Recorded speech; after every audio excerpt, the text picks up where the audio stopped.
नमस्कार दोस्तों। आज हम डिस्कस करने जा रहे हैं सिसिप 3.1 का एक नया चैप्टर जिसका नाम है हीट ट्रीटमेंट जो चैप्टर नंबर 20। अभी तक हमने क्या किया?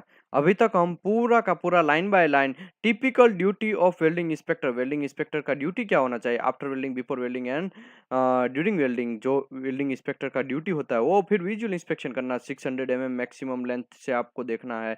और आप 601 नहीं जा सकते, आप 650 नहीं जा सकते, आपको 600 से अंदर से ही आपको इंस्पेक्शन करना है। आपका आंख का डिस्टेंस और आपका जहाँ पे विजुअल इंस्पेक्शन करना है वहाँ पे इतना ही डिस्टेंस रहना चाहिए। उससे ज़्यादा रहेगा तो नहीं चलेगा, कम रहेगा तो चलेगा। ऐसा वहाँ पे हमने पूरा डिस्कस किया। और 30 डिग्री आपका विजुअल इंस्पेक्शन करने के टाइम पे आपका डिग्री कितना होना चाहिए आपके आंखों से, आपका टेस्ट पीस जहाँ पे विजुअल इंस्पेक्शन करना है उसका, उसके बारे में भी 30 डिग्री से ज़्यादा होगा तो चलेगा, मैक्सिमम ज़्यादा होगा तो चलेगा, लेकिन 30 डिग्री से कम नहीं होना चाहिए। वो सब चीज़ हमने typical duty of welding inspector में देखा। टर्म्स एंड डेफिनेशन में हमने देखा कि भाई वेल्डिंग इंस्पेक्टर जो लोग एग्जाम दे रहे हैं उसको क्या-क्या पता होना चाहिए। तो कि बीवेल एंगल जो है, V groove, single V, double V, single J, double J, single U, double U, उसमें लैंड कितना होना चाहिए, वो सब चीज़।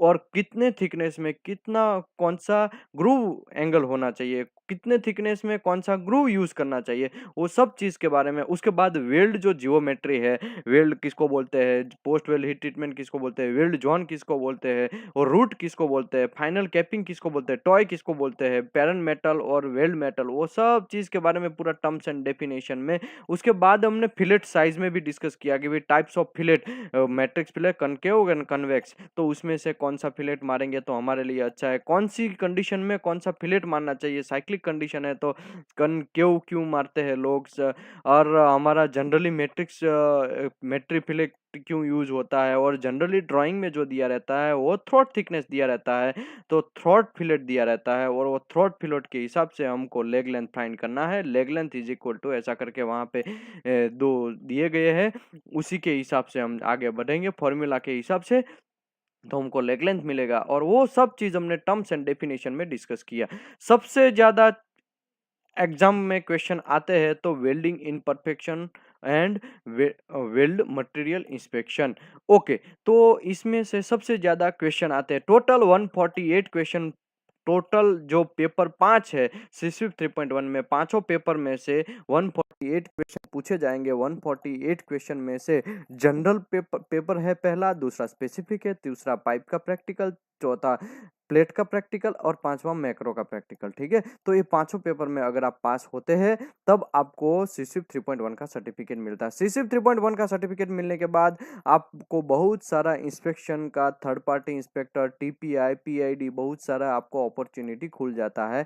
जनरली पहले क्या था, पहले ऐसा था कि लोग एनडीटी लेवल 2 करते थे, लेकिन अभी ऐसा सिस्टम थोड़ा ओल्ड हो गया है। अभी लोगों को सिसिप 3.1 लोग ज्यादा प्रीफर करते हैं। ओके, तो सबसे ज्यादा क्वेश्चन है चैप्टर नंबर 3 में से आते हैं। 40% question chapter number 3 and chapter number 17 of weldability, वो सब में से सबसे ज्यादा क्वेश्चन आते हैं। तो ये सब चैप्टर जिसने नहीं किया है उसको पहले क्लियर करना चाहिए। वेल्ड इम्परफेक्शन में हमने क्या किया कि भाई टाइप ऑफ क्रैक हमने सीखा। टाइप ऑफ क्रैक होने के बाद कितने टाइप के, radial crack, longitudinal crack, transverse crack, और हमारा ब्रांच क्रैक, क्रैटर क्रैक, बहुत सारे टाइप्स ऑफ के क्रैक देखे। Hydrogen crack, solidification crack, lamination crack, laminar crack, laminar tear, वो सब चीज़। उसके बाद पोरोसिटी, टाइप्स ऑफ पोरोसिटी में ब्लो होल्स, कास्टिंग में क्या आता है, रोलिंग के बाद क्या हो जाता है, वो सब चीज़ के बारे में, इनपरफेक्शन के बारे में डिस्कस किया। Solid inclusion, oxidize inclusion, oxy oxidation, वो सब चीज़ के बारे में वेल्डिंग इनपरफेक्शन में डिस्कस किया। उसके बाद में हमने बात किया कि भाई हमारा वेल्ड टेस्ट पीस जो है वो अप एंड डाउन ऑफसेट कितना रहना चाहिए, मिस अलाइनमेंट कितना होना चाहिए, वो सब चीज़ के बारे में हमने वेल्डिंग इनपरफेक्शन में डिस्कस किया। तो उसके बाद हमने बात किया कि भाई डिस्ट्रक्टिव एग्जामिनेशन में दो टाइप है। डिस्ट्रक्टिव एग्जामिनेशन है क्वांटिटेटिव टेस्ट और क्वालिटेटिव टेस्ट। क्वालिटेटिव टेस्ट मतलब ऐसा टेस्ट जिसमें हमको जस्ट एक्सेप्ट और रिजेक्ट आंखों से देख के बोलना है, जैसे कि बैंड टेस्ट। बैंड टेस्ट में कोई आपको मेजरमेंट नहीं आएगा, जस्ट आपको बोलना है हाँ ये एक्सेप्ट है, हाँ ये रिजेक्ट है, ऐसा। तो वो हो गया क्वालिटेटिव टेस्ट। क्वांटिटेटिव टेस्ट मतलब हार्डनेस टेस्ट आप लेंगे, तो जो उसमें हार्डनेस में एक वैल्यू आता है, तो वैल्यू जो है वो मेजरेबल वैल्यू है, तो उसको बोलते हैं क्वांटिटेटिव टेस्ट। जैसे कि इम्पैक्ट टफनेस, वो मेजरेबल वैल्यू है, मेजर कर सकते हैं। टेंसाइल टफनेस वो मेजर कर सकते हैं, तो वो सब चीज क्वांटिटेटिव टेस्ट हो गया। वो सब चीज के बारे में पूरा हमने डेप्थ में बात किया कि भाई टेंसाइल टेस्ट कैसे करते हैं, टेंसाइल टेस्ट करने के बाद यील्ड क्या होता है, इलास्टिसिटी क्या होता है, और ट्रेस क्या होता है, स्ट्रेन क्या होता है, वो सब चीज के बारे में हमने पूरा डेप्थ में बात किया destructive examination. WPS and welder qualification में हमने बात किया कि भाई जब डब्ल्यूपीएस बनाते हैं तब प्रपोज्ड डब्ल्यूपीएस के बाद आपको बनाना है, आपका run by run test piece बनाना है, test piece run by run welding मारना है, वो फिर हमको पूरा मेजरिंग करना है, लिखना है एक टेबल पे या एक पेन में, पेन के हिसाब पेन से आपको एक पेपर में लिखना है। वो सब चीज जो भी इंक्लूडेड वैल्यू आया है वो पीक्यूआर में डालना है, और पीक्यूआर का टेस्टिंग करना है। पीक्यूआर में पहले विजुअल इंस्पेक्शन करना चाहिए, फिर एमटी और पीटी दोनों में से कोई एक करना है, आरटी और यूटी दोनों में से कोई एक करना है। ये तीनों क्वालिफाई हो गया, विजुअल हो गया, फिर एनडीटी हो गया, तो हम फिर डिस्ट्रक्टिव टेस्ट में टेस्ट पीस को डालते हैं हमारा रिक्वायरमेंट के हिसाब से, हमारा कोड में लिखा है वो डायमेंशन के हिसाब से हम उसको डिस्ट्रक्टिव टेस्ट करने के लिए डालेंगे। डिस्ट्रक्टिव टेस्ट में हमको टेंसाइल कंपलसरी बन जाता है डब्ल्यूपीएस के लिए, मैक्रो कंपलसरी बन जाता है, बैंड कंपलसरी बन जाता है। ये तीनों टेस्ट तो कंपलसरी है ही, लेकिन कोरोजन है, हार्डनेस है, इम्पैक्ट है, वो अगर क्लाइंट चाहता है, क्लाइंट का रिक्वायरमेंट है, तो अब हम ज्यादा कर सकते हैं, उसमें कोई प्रॉब्लम नहीं है। ठीक है, वो सब वैल्यू एक्सेप्ट होता है तो आपको पीक्यूआर में लिखना है, जस्ट पीक्यूआर में लिखना है। लिखने के बाद फिर डब्ल्यूपीएस जब आप बनाते हैं तब उसमें रेंज लिखना है, essential, non essential and supplementary तीनों वेरिएबल का रेंज के साथ डब्ल्यूपीएस प्रिपेयर करना है, उसी को बोलते हैं डब्ल्यूपीएस। और डब्ल्यूपीएस दो लोगों को डायरेक्शन देता है, एक वेल्डर को, वेल्डिंग इंस्पेक्टर को। हम लोग गल्फ कंट्रीज में तो देखते हैं कि भाई दोनों ये लोग दोनों के पास जनरली डब्ल्यूपीएस होता है, लेकिन हमारी कंट्री में क्या होता है कि भाई वेल्डर को तो पता ही नहीं होता है डब्ल्यूपीएस, डब्ल्यूपीएस का फुल फॉर्म ही नहीं पता है। इंस्पेक्टर लोग जो रहते हैं उसको भी बहुत सारा डब्ल्यूपीएस का मसला रहता है, डब्ल्यूपीएस का फुल फॉर्म भूल जाता है, पीक्यूआर डब्ल्यूपीएस मिक्स कर देते हैं। तो ये सब चीज आपको पता होना चाहिए, एक बेसिक नॉलेज जो है वो आपको पता होना चाहिए। वो सब चीज हमने चैप्टर नंबर 6 में डिस्कस किया। वेल्डर क्वालिफिकेशन जो है वो वेल्डर क्वालिफिकेशन डब्ल्यूपीएस बन गया, तो डब्ल्यूपीएस बनने के बाद डब्ल्यूपीएस में जो डायरेक्शन दिया है वो डायरेक्शन में हमको टेस्ट पीस बनाना है, फिर टेस्ट पीस में वेल्डर को वेल्डिंग मरवाना है, वेल्डर को फिर क्वालिफाई करना है। जनरली यहाँ पे 1G 2G 3G 4G 5G 6G ऐसा पोजीशन है, लेकिन अगर यूरोपियन स्टैंडर्ड की बात करें तो यहाँ पे PA, PB, PC, PD, PE, PF, PG, PE ऐसा करके पूरा पोजीशन दिया गया है। जैसे हम लोग 1G 2G ऐसा बोलते हैं, यहाँ पे पीए, पीबी, पीसी ऐसा करके बोला जाता है। ठीक है, जनरल हम अगर कोई एक रूम पे अंदर बैठे हैं या कोई चेयर पे बैठे हैं, तो आप ऐसा एज्यूम करिए कि जहाँ पे हमारा पैर है वहाँ पे वेल्डिंग मारना है हमको, बैठे बैठे या फिर खड़े खड़े। तो जमीन के हमारे आंखों के नीचे जो वेल्डिंग मारना है उसको पीए पोजीशन मतलब 1G पोजीशन बोलते हैं।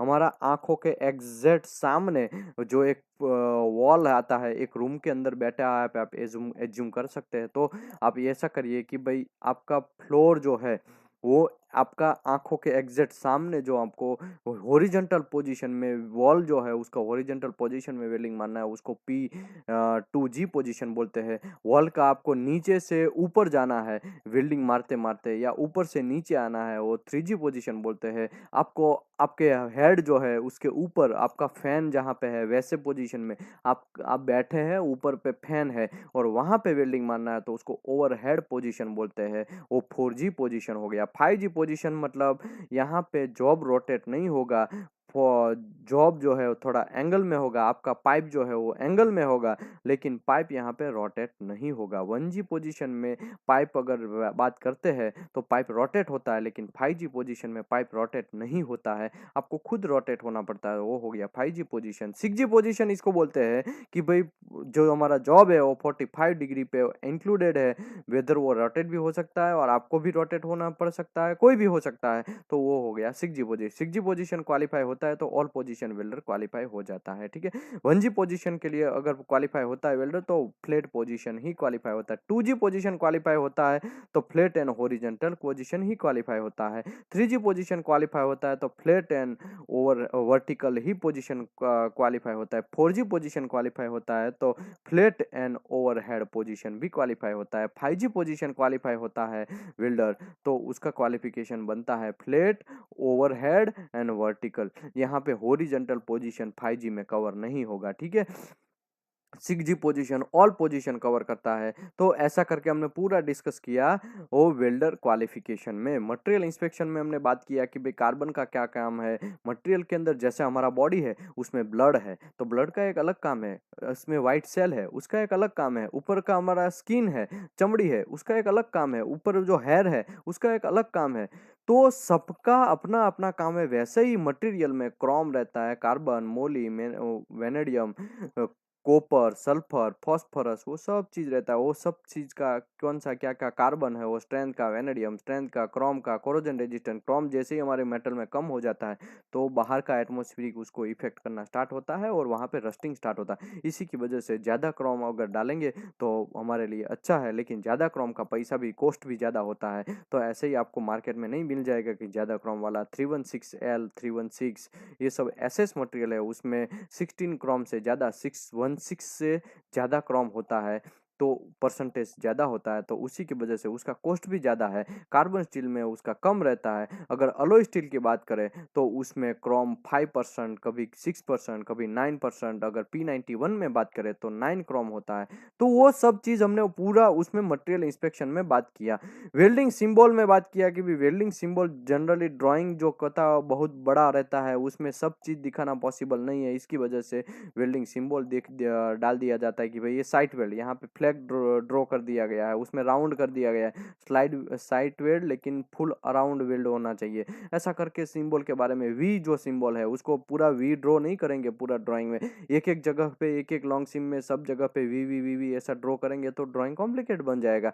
तो एक ही एक सिंबल डाल दीजिए कि यहाँ पे वी जॉइंट, ऐसा इसका मतलब ये हुआ कि पूरे ड्राइंग में यहाँ पे ये जो आता है टिपिकल वी, मतलब जितना भी ड्राइंग में यहाँ जो ड्राइंग में दिखाया वहाँ पे हम सिंबल के हिसाब से प्रेजेंट करते हैं, तब हमारा कॉम्प्लिसिटी कम हो जाता है ड्राइंग का, और ड्राइंग इजीली से हम रीडिंग कर सकते हैं। इंट्रोडक्शन ऑफ वेल्डिंग प्रोसेस में MMA, TIG, MiG, mag, SA W, एफसीडब्ल्यू, उसके बारे में पूरा डेप्थ में बात किया कि भाई हमारा जो वेल्डिंग होता है कांस्टेंट करंट प्रोसेस है, कांस्टेंट वोल्टेज प्रोसेस है।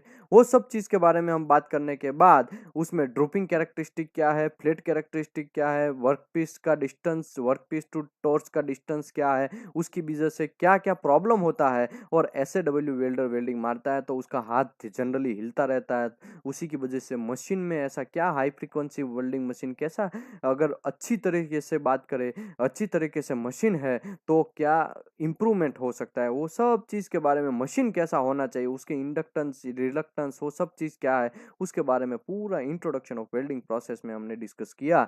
और एमएमए वेल्डिंग, टिग वेल्डिंग, उसमें तो सबको पता ही है कि हमने एकदम डेप्थ में गए थे। तो आज उसके बाद में चैप्टर नंबर 16 भी बात किया हमने कि वेल्डिंग कंज्यूमेबल जो है E7018 है। ई का मतलब क्या है, 70 का मतलब क्या है, 18 का मतलब क्या है, वो सब चीज़ के बारे में बात करने के बाद आज हम वापस एक नया चैप्टर स्टार्ट कर रहे हैं, heat treatment process, chapter number 20। Heat treatment में बहुत सारे, there are 7 types of heat treatment process, वो पूरा का पूरा हम आज डिस्कस करेंगे। हीट ट्रीटमेंट प्रोसेस क्या, इंट्रोडक्शन।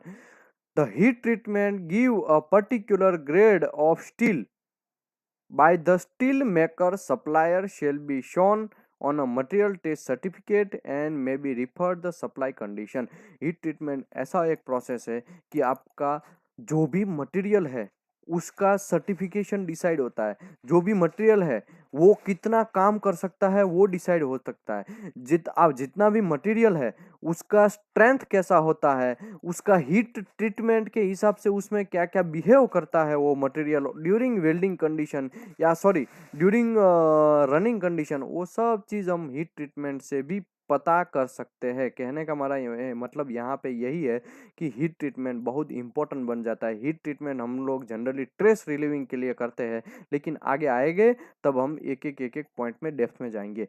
वेल्डिंग इंस्पेक्टर में need to refer the material test certificate, and it appropriate that are familiar with terminology used and have some understand the principles of some of the most common apply heat treatment। कुछ heat treatment process के बारे में generally welding inspector को पता होना चाहिए, और वो जो सिस्टम है पोस्ट वेल हीट ट्रीटमेंट का वो हम अभी समझेंगे। वेल्डिंग जॉइंट में need to be subjected to heat treatment after the welding post-weld heat treatment, and the task monitor the thermal cycle checking the heat treatment records are often delegate welding inspector को ये सब चीज देखना है। ठीक है, कौन सा टास्क है, मॉनिटरिंग करना है, वो सब चीज देखना है। हीट ट्रीटमेंट ऑफ स्टील, चलो अभी से हमारा स्टार्ट हो गया हीट ट्रीटमेंट ऑफ स्टील।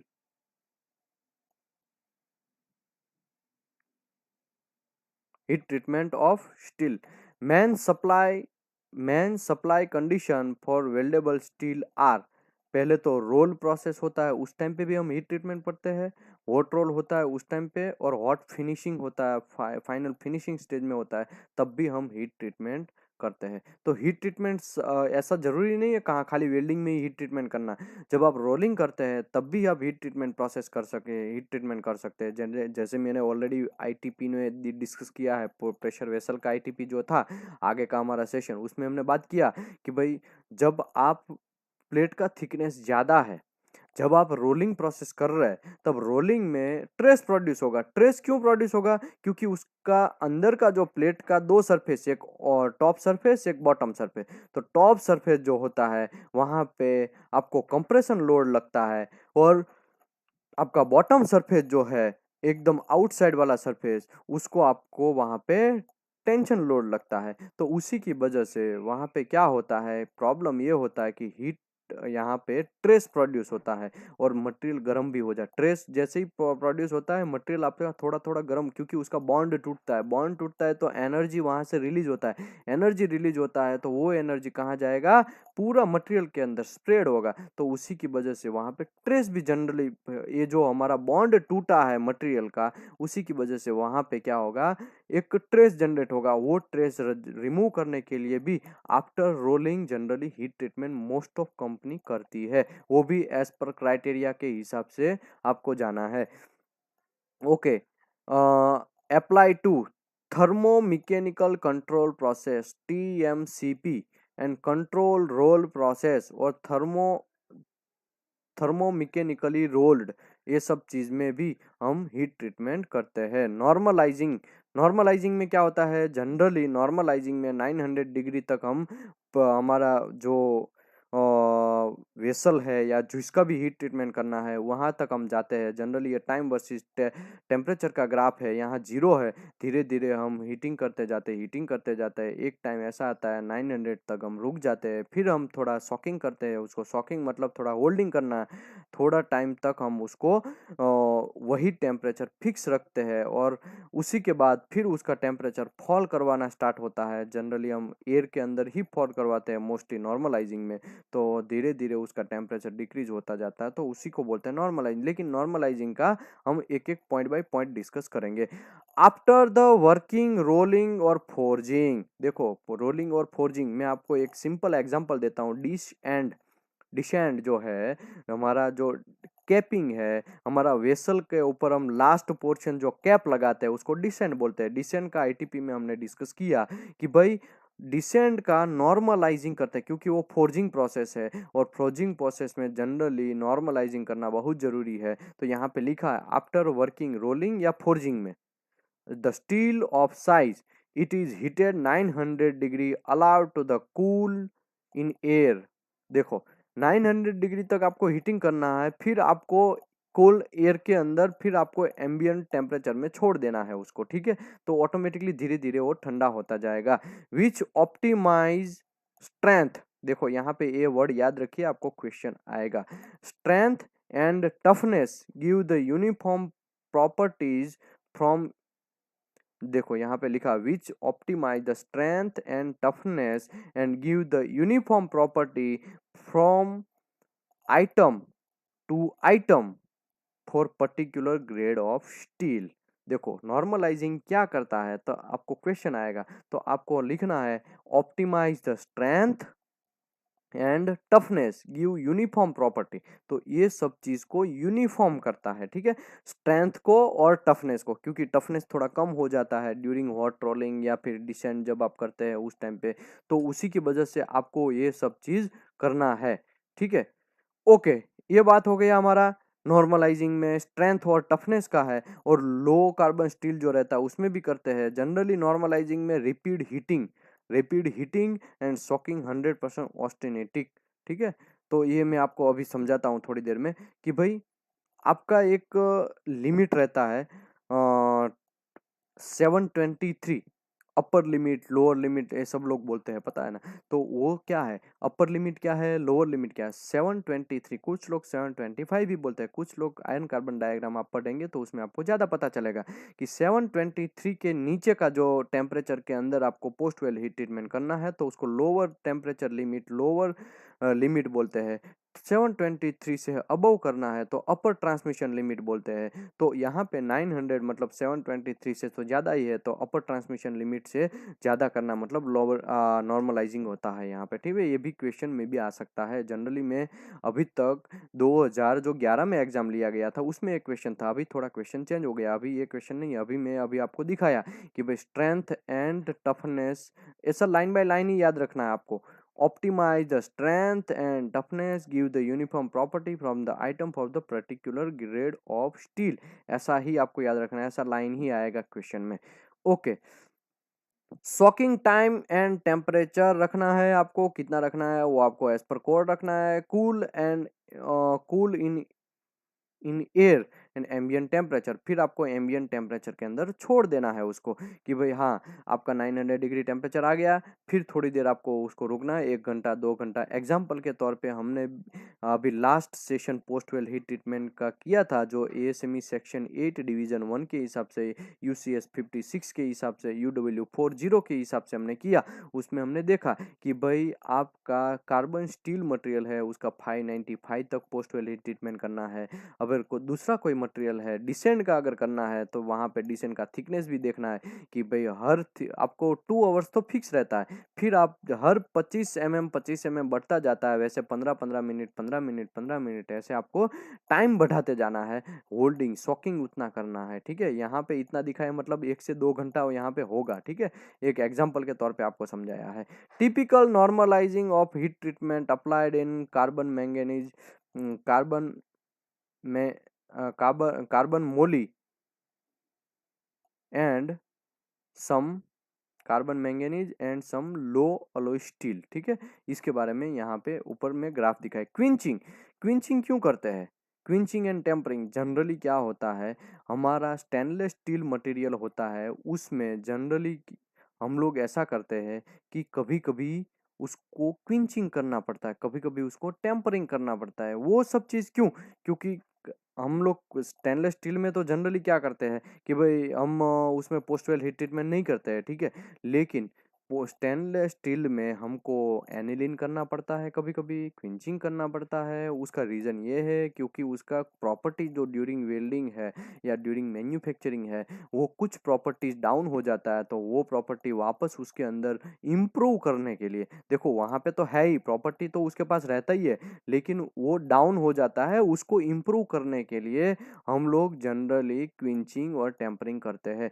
देखो अभी हम या आगे आगे एक एक point by point. After working the steel rolling या forging to size it is heated 900 then cooled quickly possible by the quenching in water or oil।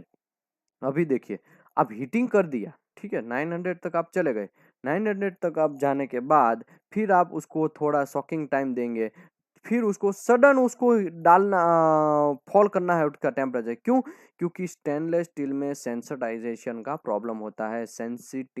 Sensitisation का प्रॉब्लम ये है कि भाई उस स्टेनलेस स्टील में जो क्रोम है वो क्रोम क्या करेगा, क्रोम 400 से 800 डिग्री के बीच के अंदर, 400 डिग्री सेल्सियस से 800 डिग्री सेल्सियस के बीच में थोड़ा भी स्टेनलेस स्टील का टेम्परेचर रहा, तब स्टेनलेस स्टील का क्रोम अंदर है वो एक्टिव हो जाएगा।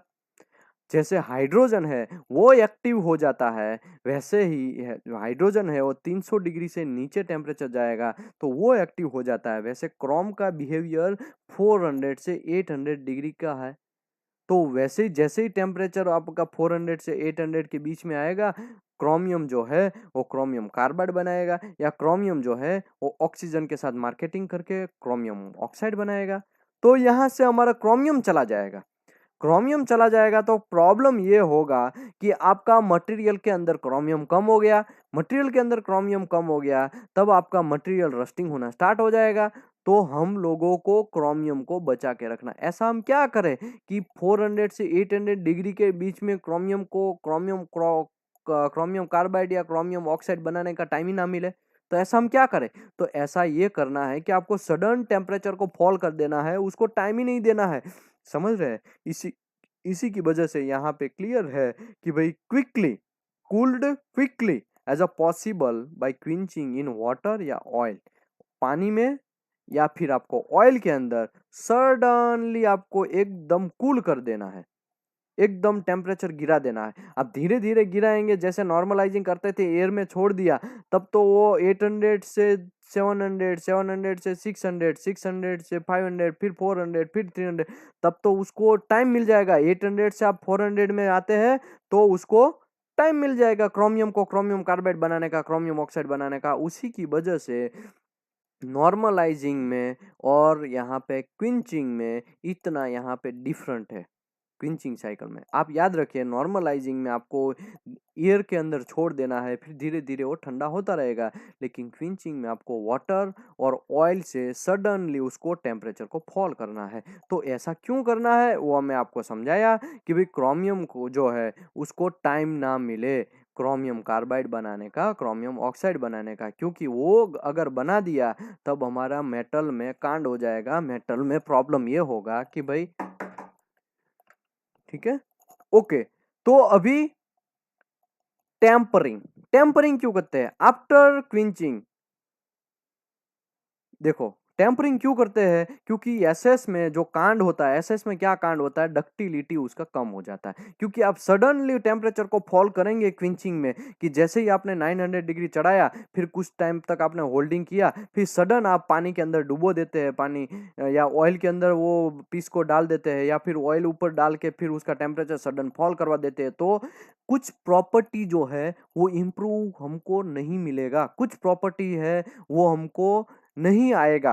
तो वो कौन सा प्रॉपर्टी है? डक्टिलिटी। तो स्टेनलेस स्टील में डक्टिलिटी जो होना चाहिए था वो हमको नहीं मिलेगा। उसी की वजह से यहाँ पे क्लियरली लिखा, after quenching, after quenching the steel must be tempered, soften, improve the ductility of the क्विंच steel. तो आपको क्या करना है? मस्ट बी टेम्पर, मस्ट मतलब टेम्परेचर, टेम्परिंग करना ही है। टेम्परिंग का आपका टेम्परेचर जनरली 300 डिग्री का रहता है। वो भी आप देखिए, वो भी 400 डिग्री का नहीं है। 400 डिग्री जाएंगे वैसे हमारा अभी हमने प्रॉब्लम बोला क्रोमियम कार्बाइड वाला, वो हो जाएगा। इसी की वजह से टेम्परिंग जो है यहाँ पे 300 डिग्री पे होता है। ठीक है, ये आप याद रखिए। आपने फिर वापस टेम्परेचर चढ़ाया, फिर 300 तक आपने कुछ टाइम तक होल्डिंग रखा, फिर उसको आप एटमॉस्फेरिक में फॉल होने देते हैं, कोई प्रॉब्लम नहीं है। लेकिन आप 800 से 400 आपका एकदम संभाल के काम करना है। ओके, क्विंचिंग हो गया, टेम्परिंग हो गया। क्विंचिंग करने के बाद आपको टेम्परिंग मस्ट हो जाता है। टेम्परिंग इसके लिए हो जाता है क्योंकि आपका डक्टिलिटी इंप्रूव करने के लिए। हमने नॉर्मलाइजिंग में देखा कि नॉर्मलाइजिंग जो है वो स्ट्रेंथ एंड हमारा टफनेस इंप्रूव करने के लिए, ठीक है, यहाँ पे optimize the strength and toughness. लेकिन हमारा जो ये डक्टिलिटी इंप्रूव करने के लिए हम जनरली क्या करते हैं? टेम्परिंग करते हैं। ठीक है, क्विंचिंग तो हमको करना ही है। क्विंचिंग करने से हमारा जो पर्पज है ट्रेस रिलीविंग होने का वो सब सॉल्व हो जाता है। ठीक है, स्टेनलेस स्टील में। ओके, आगे बढ़ते हैं। Solution aniline, solution aniline is the most important part. Solution aniline से हमको जनरली क्या होता है वो हम अभी वापस बात करेंगे। सॉल्यूशन एनिलीन में क्या होता है, hot and cold working side steel heated 1100 after. तो आपको ये फॉर्मूला याद रखना है, 1050 से लेके आपको 1100, 1050 से लेके 1100 तक आपको टेम्परेचर को ऊपर तक चढ़ाना है। अब ये सब चीज़ क्या है, ये सबसे स्टेनलेस स्टील में ही होता है, क्योंकि सॉल्यूशन एनिलिंग स्टेनलेस स्टील का जनरली होता है। ठीक है, आप बहुत सारे लोग बोलते हैं स्टेनलेस स्टील का हीट ट्रीटमेंट होता, भाई होता है, सब चीज़ होता है, लेकिन होने के लिए आपको गट चाहिए, आपको पता होना चाहिए कि भाई हाँ सॉल्यूशन एनिलिन होता है। उसका टेम्परेचर क्या होता है आपको ये फ्यूचर में याद रखना है। जितना भी आप इंटरव्यू देने जाते हैं आपको पूछा जाता है कि स्टेनलेस स्टील में सॉल्यूशन एनिलिंग का टेम्परेचर क्या होता है, तो आपको 1050 याद रखना है। 1050 मिनिमम, मैक्सिमम 1100। तो ये सब चीज आपको याद रखना है। एक क्वेश्चन आपको सीसीप का जो लोग एग्जाम दे रहे हैं उसमें आएगा, आपका एक ऑप्शन रहेगा 1040, एक ऑप्शन रहेगा 1055, एक ऑप्शन रहेगा 1100, और बी एंड डी अबोव ऐसा करके भी ऑप्शन रहेगा। तो आपको 1050 से लेके 1100 तक आपको बीच में आप एनिलीन कर सकते हैं। ठीक है, ये फंडा आपको याद रखना ही है, उसमें कोई कॉम्प्रोमाइज नहीं है। ओके, सॉल्यूशन एनिलीन जब आप करते हैं, सॉल्यूशन एनिलीन जब आप करते हैं तो क्या होता है उसमें। तो सॉल्यूशन एनिलीन जब आप करते हैं तब आप एक सडनली आप टेम्परेचर इंप्रूव करते हैं और आपका टेम्परेचर 1100 तक चला जाता है, फिर आप सडनली उसको टेम्परेचर को फॉल करते हैं। ठीक है, एकदम फॉल करने का रीजन ये है कि आपको पता है कि कार्बाइड ना बना दे। ठीक है, यहाँ पे भी लिखा है carbide and other phases forming. तो आपको rapidly cooling bye quenching in water prevent any carbide and other phases of forming. Prevent, prevent मतलब रक्षा करना, रक्षणात्मक आपको कार्बाइड जो है वो ना बनाए, अदर कोई फेज क्रोमियम ऑक्साइड ना बनाए, क्रोमियम कार्बाइड ना बनाए, वो सब चीज की वजह से आपको टेम्परेचर को सडन फॉल करना है। ओके, आप 300 डिग्री 400 डिग्री से जैसे ही नीचे टेम्परेचर आ जाते हैं तब कोई प्रॉब्लम नहीं है, लेकिन आपका प्रॉब्लम कहाँ स्टार्ट होता है, 800 से 400 के बीच में, क्योंकि वहां पे क्रोमियम का टेंडेंसी ऐसा है कि वो जनरली एक्टिव होता है और एक्टिव होने की वजह से बहुत सारा हमको प्रॉब्लम होता है। सॉल्यूशन एनिलीन में हमको जनरली याद रखना है कि रैपिड हीटिंग करना है आपको।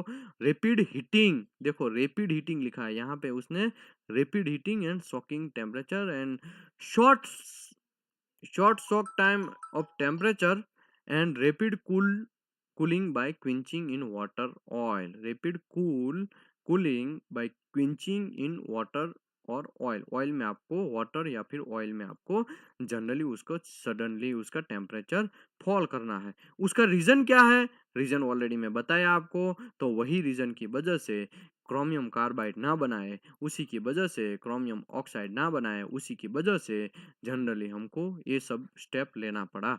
ओके, आगे बढ़ते हैं। ये जो था अभी हम डिस्कस कर रहे हैं वो सॉल्यूशन हीट ट्रीटेड में भी सेम प्रोसेस ही है। आप 1150 तक जाइए, 1150 के जाने के बाद सडन उसको क्विंचिंग फॉल करना है टेम्परेचर को, और फॉल करने के बाद वो फॉल जब करते हैं तब आप फर्नेस के अंदर then allowed in cooled in furnace and ambient temperature. देखिए, आफ्टर वर्किंग द स्टील, एक मिनट, मैं यहाँ पे थोड़ा उसको बड़ा कर देता हूँ। After working the steel, passing the pressing or forming etc. the size, it is heated to 900 degree, then the allowed the cool and furnace and ambient temperature. This reduce the strength of toughness but improve the ductility. आपका जो aniline process है, aniline heat treated process है, उसमें आपका generally ductility तो improve होता है, लेकिन यहाँ पे टफनेस और स्ट्रेंथ आपका रिड्यूस होता है। तो वो सब चीज़ आपको याद, पोस्ट वेल हीट ट्रीटमेंट हमारा मास्टर, यहीं पे हम लोग सब अटके हुए हैं, तो उसी का हमको करना है। Generally post weld heat treatment जो है वो भी एक हीट ट्रीटमेंट का ही टाइप है। ठीक है, हीट ट्रीटमेंट का ही टाइप है, हीट ट्रीटमेंट ऐसा हमारा ये चैप्टर का नाम है chapter number 20 heat treatment. Heat treatment में हमको 7 टाइप्स ऑफ हीट ट्रीटमेंट है, नॉर्मलाइजिंग, एनीलिंग, मर टेम्परिंग, ओस टेम्परिंग, क्विंचिंग, उसके बाद पोस्ट वेल हीट ट्रीटमेंट, और एक रहेगा, मेरा माइंड से निकल गया, हार्डनिंग। यस, तो ये 7 टाइप्स ऑफ हीट ट्रीटमेंट है, और उसमें से कुछ हमको जो इम्पोर्टेंट इम्पोर्टेंट हीट ट्रीटमेंट है वो हम किया। एनिलिन हमारा इम्पोर्टेंट है, नॉर्मलाइजिंग हमारा इम्पोर्टेंट है, ट्रेस रिलीविंग हमारा पोस्ट वेल हीट ट्रीटमेंट वो इम्पोर्टेंट है। Post weld heat treatment is been applied in some of the weld steel to ensure that the property of the weldment is suitable for intended application. तो आपका जो weld metal का property है वो suitable requirement है, suitable हमको property चाहिए, हमारा इच्छित प्रॉपर्टी चाहिए, उसी की वजह से उसमें ट्रेस रिलीव करके उसमें जो ट्रेस जो है प्रोड्यूस हुए हैं वो रिलीज करके हम लोग जनरली वो प्रॉपर्टी को अचीव कर सकते हैं। ऑलरेडी प्रॉपर्टी को हम वहां पे इम्प्रूव कर सकते हैं, उसके पास प्रॉपर्टी होता ही, मटेरियल के पास प्रॉपर्टी है ही, लेकिन उसको हम जस्ट इम्प्रूव कर सकते हैं।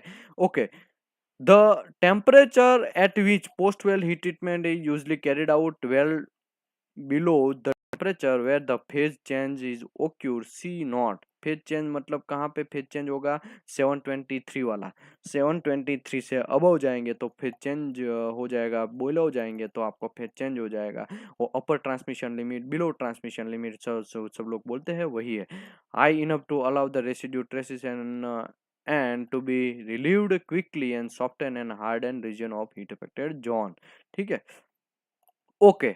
The major benefit to reduce the residual trace to ensure that the heat affected zone hardness is not too high for the steel of the particular service application are। अगर आपका वो सब चीज देखना है, जनरली हीट ट्रीटमेंट प्रोसेस हम क्यों करते हैं, तो हीट ट्रीटमेंट प्रोसेस इसके लिए करते हैं, पोस्ट वेल हीट ट्रीटमेंट इसके लिए करते हैं कि हमारा जो मेटल है उसमें हीट जो प्रोड्यूस हुआ है, देखो यहाँ पे सब जगह पे एक ही पॉइंट है, हीट। हीट है वही सबसे ज्यादा प्रॉब्लमेटिक वर्ड है, हीट है वही बेस मेटल के ऊपर इफेक्ट करेगा, वेल मेटल के ऊपर इफेक्ट करेगा, हीट इफेक्टेड जोन के ऊपर इफेक्ट करेगा। हीट ज्यादा होगा तो कूलिंग भी ज्यादा होगा, हीट कम होगा तो कूलिंग फास्ट होगा। ठीक है, तो हम लोगों को ये हीट को अगर कंट्रोल करना समझ लेंगे तो पोस्ट वेल हीट ट्रीटमेंट में हमको मोस्ट ऑफ प्रॉब्लम सॉल्व हो जाएगा। हीट ट्रीटमेंट जो प्रोसेस है उसका प्रॉब्लम हमारा मोस्टली सॉल्व हो जाएगा। जब हम वेल्डिंग मारते हैं तब क्या कांड होता है वेल्डिंग के अंदर, वेल्ड मारते हैं तो हीट प्रोड्यूस होगा वेल्ड मेटल के अंदर, हीट प्रोड्यूस होगा तो वो कैसा हीट होगा, सडन हीट होगा। कभी कभी बहुत ज्यादा हीट प्रोड्यूस हो जाएगा या कम भी हीट प्रोड्यूस हो जाएगा। ज्यादा हीट प्रोड्यूस हो जाएगा तो क्या होगा, हमारा अगल बगल का मेटल जो है वो पिघलेगा, पिघल के फिर वो अंदर मेल्ट होगा, मेल्ट हो गए फिर उसका ऊपर में टेम्परेचर भी, एटमोस्फियर भी ऐसा है, थोड़ा कोल्ड एटमोस्फियर है तो जल्दी से वो ठंडा हो जाएगा। जल्दी से ठंडा होने की वजह से वो उसका जो मेटल जो है, मेटल का पार्ट है, मेटल के पार्टिकल है, वो एक दूसरे के साथ मिलने का उसको टाइम नहीं मिलेगा, एक दूसरे के साथ बॉन्ड बनाने का टाइम नहीं मिलेगा।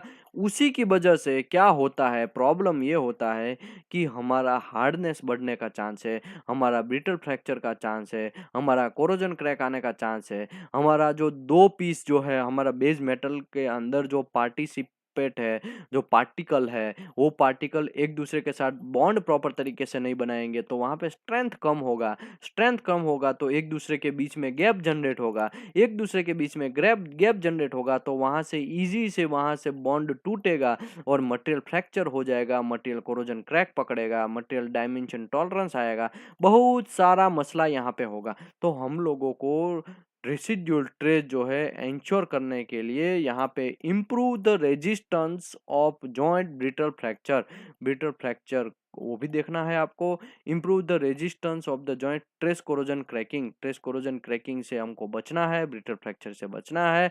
और enable weld joint to be machine accurate dimension tolerance, आपको डायमेंशन टॉलरेंस भी accurate, because of the main reason of the benefit of post weld heat treatment is reduce the residual stress. Post weld heat treatment open को stress relieving भी उसको आप बोल सकते हैं, S R, generally लोग S R भी बोलते हैं। ठीक है, पोस्ट वेल हीट ट्रीटमेंट के साइकिल में क्या क्या है, 4 वेरिएबल है। एक तो maximum heating rate, shocking temperature range, maximum time and shocking temperature and maximum cooling rate.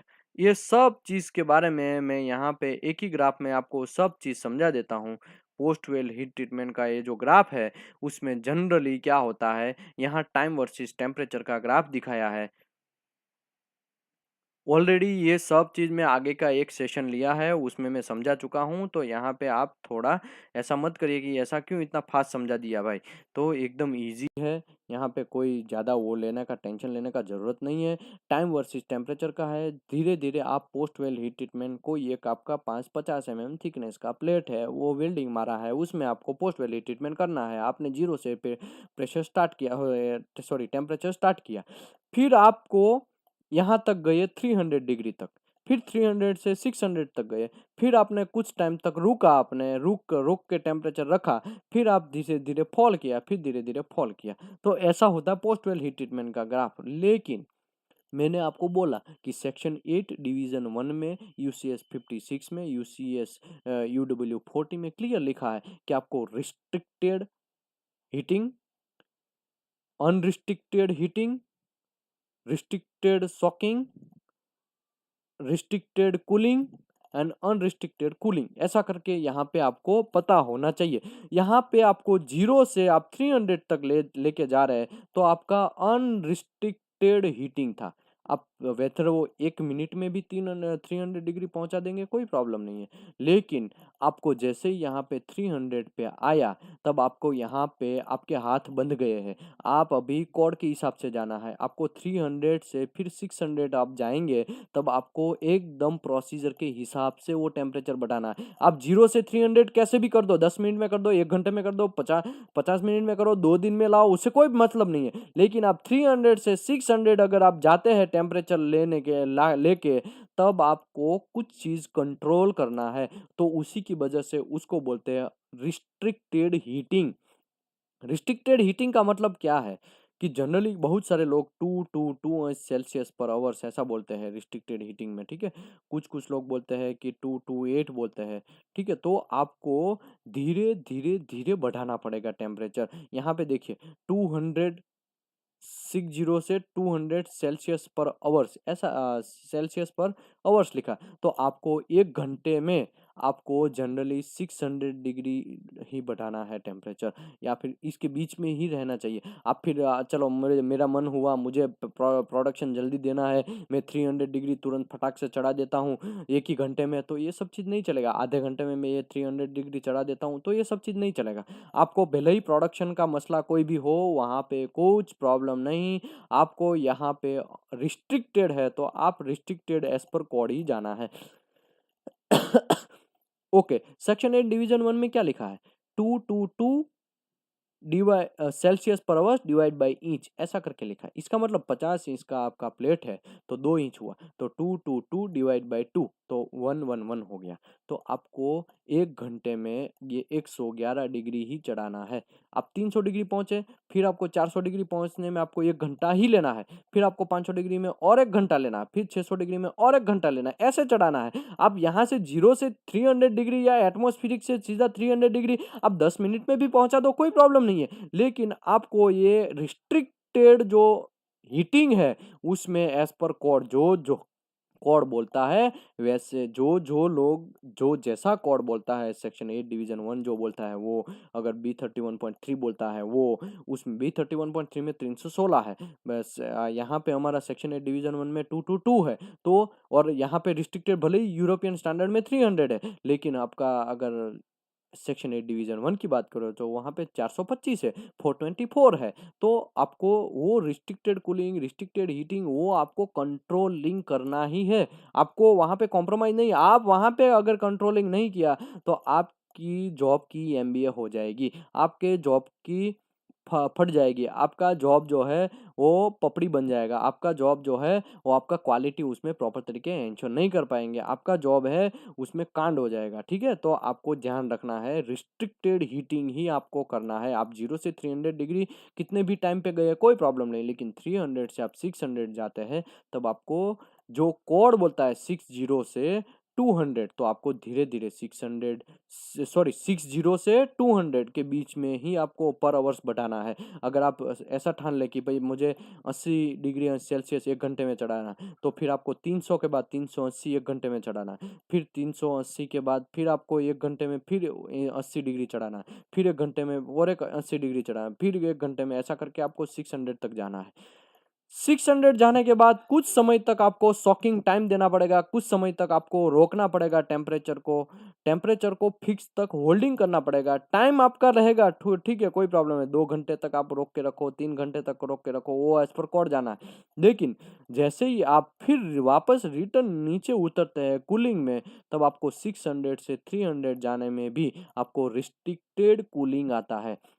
Restricted cooling का मतलब ये है कि भाई आपको धीरे धीरे रिस्ट्रिक्टेड कूलिंग करना है। आप धड़ाक से कर दिया, चलो मेरे मन में आया और मैंने कर दिया, तो ऐसा नहीं। रिस्ट्रिक्टेड कूलिंग जनरली आपको जो कोड में दिखाया रहता है, वो उसी के हिसाब से ही आपको उतरना है। आप, चलो भाई मेरे को जल्दी जाना है, एक काम करता हूँ, मैं वहाँ पे फैन लगा देता हूँ या ऊपर पानी डाल देता हूँ, 1 घंटे में सीधा 0 डिग्री या एटमॉस्फेरिक पे ला देता हूँ, तो ये सब चीज़ नहीं चलेगा आपको।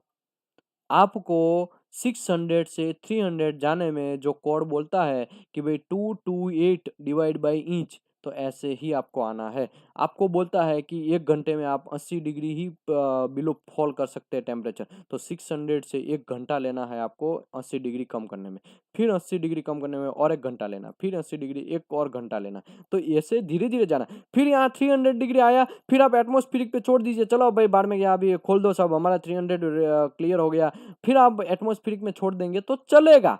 लेकिन आपको 300 तक आते आते आपको उसको बोलते हैं रिस्ट्रिक्टेड कूलिंग, फिर अनरिस्ट्रिक्टेड कूलिंग हो जाएगा, ठीक है। तो ऐसे आपको पोस्ट वेल हीट ट्रीटमेंट आपको जाना चाहिए। हीट ट्रीटमेंट इन फर्नेस, जनरली बहुत सारे लोग local post weld heat treatment भी करते हैं। जनरली मैं ये सब चीज़ आगे के सेशन में डिस्कस किया ही है कि फर्नेस के अंदर अगर आपको करना है तब सबसे बेस्ट बात है। और फर्नेस के अंदर आपको याद रखना है, कभी भी आपका जो फ्लैम है वो जॉब के ऊपर नहीं गिरना चाहिए। बहुत सारी कंपनी में मैं देखा है ऐसा, कंपनी का नाम नहीं बोल रहा हूँ, लेकिन मैं बड़ौदा की बात कर रहा हूँ। बड़ौदा जो है गुजरात में पड़ा हुआ बड़ौदा, बस वहाँ पे ऑलरेडी में बहुत सारी ऐसी कंपनी है, वो फ्लेम डायरेक्ट जब हम फर्नेस के अंदर पूरा जॉब को डालते हैं तो फ्लेम डायरेक्ट गलती की वजह से या हो या जानबूझ के हो पता नहीं, लेकिन उसका फ्लेम जो है वो डायरेक्ट जॉब पे आता है। तो ये सब चीज़ नहीं, आपको ज़मीन पे ऊपर रखो या एयर में रखो ऊपर,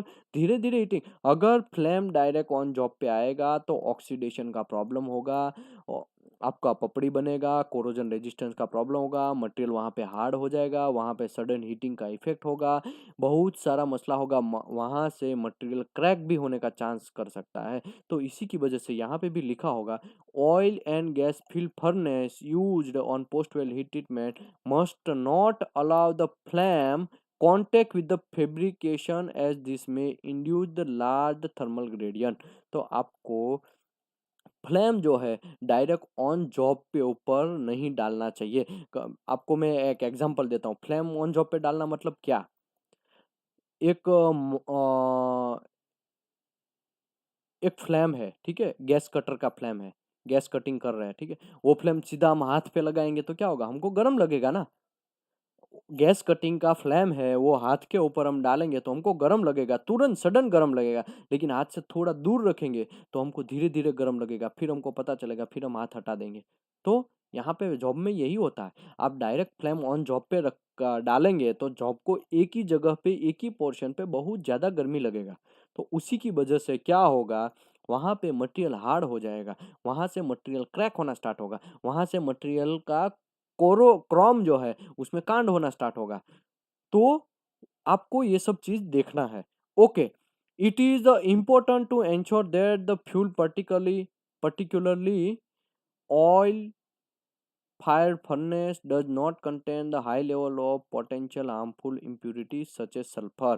ओके, दूसरी बात, सल्फर एंड फॉस्फरस, आपकी फ्लेम के अंदर नहीं होना चाहिए, वो सब चीज़ इम्प्यूरिटी है। आपके जॉब के अंदर जाएगा, जॉब गर्म होगा, फिर वो सल्फर आपके जॉब के अंदर चिपक जाएगा, फिर आपके जॉब के अंदर जाएगा, वो चिपकेगा सल्फर, तो क्या कांड होगा? कांड ये होगा कि आपको इम्प्यूरिटीज आपका कोड के हिसाब से अगर कार्बन स्टील 516 ग्रेड 70 है तो 0.030 होना चाहिए, ठीक है।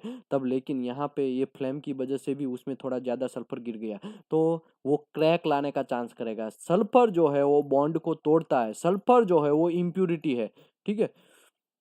हमारी बॉडी में कुछ इम्प्यूरिटी अलग से आ जाता है तो हमको कुछ हमारी बॉडी में चेंजेस होने लगते हैं या बुखार होता है। तो वैसे हमारा मेटल का भी यही हाल है। सल्फर और फॉस्फोरस वो इम्प्यूरिटी है, वो जैसे ही जॉब में जाएगा हमारा कुछ ना कुछ कांड करेगा वो। इसी की वजह से आपका जो फ्लेम जो है, ऑयल से आप करते हैं तो ठीक है, फायर से करते हैं तो ठीक है, लेकिन उसमें सल्फर एंड फॉस्फोरस बहुत कम होना चाहिए, एक्चुअली होना ही नहीं चाहिए, ठीक है। Okay, local post weld heat treatment कभी-कभी क्या होता है, कुछ जगह पे ऐसा हो जाता है कि भई वहाँ पे जॉइंट मारना भूल गए। पूरा लंबा-चौड़ा जॉइंट है, 300 मीटर सॉरी, ये 300 एमएम का एक हमने नोज़ल लगाया है और लास्ट में लगाया है, उसमें पोस्ट वेल हीट ट्रीटमेंट करना भूल गए थे हम, तो फिर हम local post weld heat treatment कर सकते हैं, यहाँ पे यही दिखाया गया है, ठीक है। ओके, जनरली लोग क्या बोलते हैं, ये जो जॉइंट है as per code ASME section 8 division 1 में क्लियर बोला है कि जॉइंट के इस साइड और जॉइंट के उस साइड, दोनों साइड में आपको कितना पोस्ट वेल हीट ट्रीटमेंट करना चाहिए, कितने लेंथ में करना चाहिए। तो 1T और 50 mm which ever is less. तो दोनों में से अगर आपका 100 mm थिकनेस का कोई एक जॉब है, उसका लॉन्ग सीम है, उसको आपको post weld heat treatment locally करना है।